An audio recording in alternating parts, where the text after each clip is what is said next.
ملخص المنتخب المغربي وفوز مستحق على كوريا في كأس العالم أقل من 20 سنة.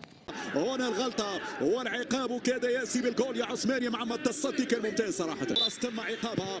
هنا الكرة ترفع بالراس، زالت مغربية وتعوف واسماعيل بختي فؤاد الزواني على الطرف الايسر، بينما كرة لعثمان معما يعكس الكرة من يتابع راحت حذاري من كرة، حذاري من كرة. ممتاز ممتاز ممتاز ممتاز يا اسماعيل يا ضعوف. هنا خرجها من فم الاسد. هنا خرج كرة صعبة جدا.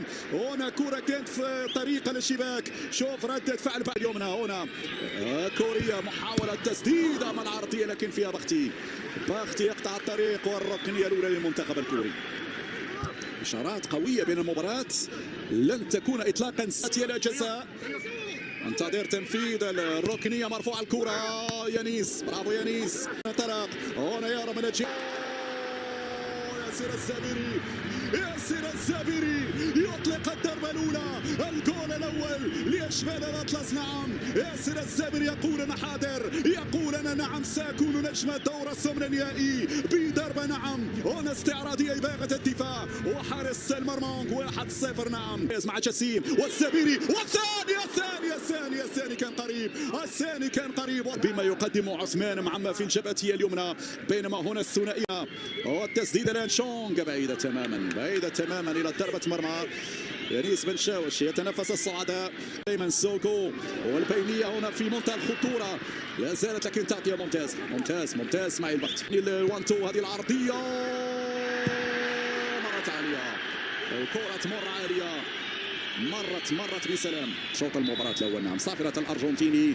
هنا داريو إيريرا تضع نقطة بداية الشوط الأول. بايار عثمان معما سعد الحدادي ياسين عثمان. وصل الكرة الآن الأرضية لكن عالية عثمان معما عالية. كان لا مجال لتركيم للتسديد. هذه ممكن مرت عالية مرت سلامات. واضح بأن الركنية الآن مرفوعة على القائمة الثانية الرأسية لكنها مرت عالية.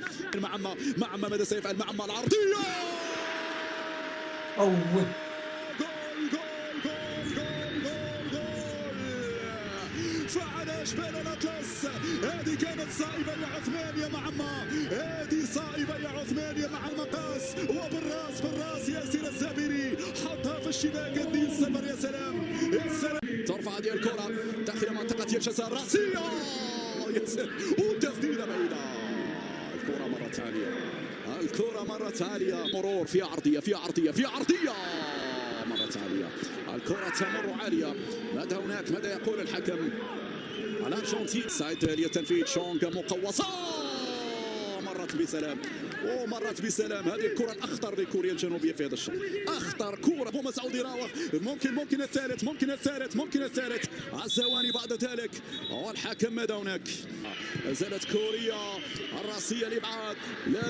لازم التغطية لكن رقابة لاصقة الآن دائما في القائم الأول. يانيس برافو أمام بالراس. تعود إلى يانيس برافو بهدوء إعادتها بكل ثقة.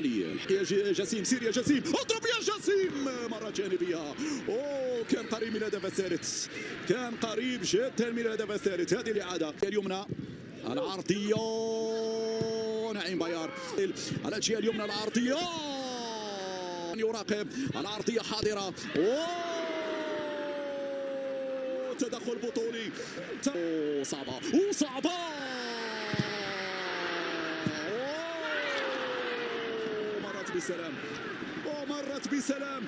مرت بسلام كرة غريبة. زالت الخطورة مرفوعة في القائمة الثاني. في شك بخصوص حالة تحكيمية. هذه الإعادة مرة أخرى. يا بختي إسماعيل يا بختي. عموما ننتظر. إذن هذا هو قرار الحكم.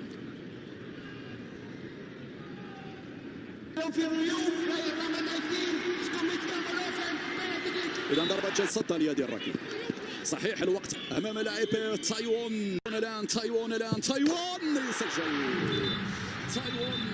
يسجل في هذه اللحظات هدفين مقابل هدف واحد. مشاهدينا الكرام إذا النتيجة تتغير المفروض الحكم ينهي المباراة الآن.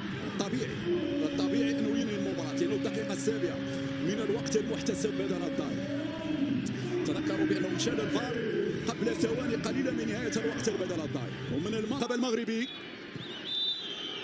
فعلا في هذه اللحظات الحكم يصفر نهايه المواجهه بانتصار المنتخب المغربي، هدفان مقابل هدف واحد. انتصار مستحق وعبور مستحق ومنطقي الى الدور الربع النهائي. هنا صفحه من صفحات مع مجد الكره المغربيه في مونديال الشباب.